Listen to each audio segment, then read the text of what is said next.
ખાલી 12 જ મહિના કરો. એક પ્રમાણ સહિત વાત કરું કે તમારા શરીરને જ્યારે વિષ્ણુ સહસ્ત્ર નામની આદત બની જાય ને, તમારું મળદું પણ વિષ્ણુ સહસ્ત્ર નામ બોલે.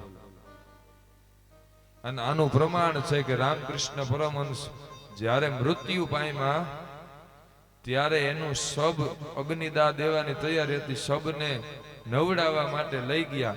શબના માથે જેવું પાણી પડ્યું ને ચાલુ કર્યું કે વિષ્ણુ વિષ્ણુ વસટકારો ભૂત ભવ્ય ભવત પ્રભો ભૂત કૃતો ભૂત ફૂતાત્માને પરમાત્માને મુક્તા નામ પરમ ગતયે. એક પછી એક વિષ્ણુ સહસ્ત્ર નામના શ્લોક નીકળવા માંડ્યા. જ્યાં સુધી પાણી ચાલુ હતું ત્યાં સુધી શબ છે ને એ વિષ્ણુ સહસ્ત્ર નામનો પાઠ.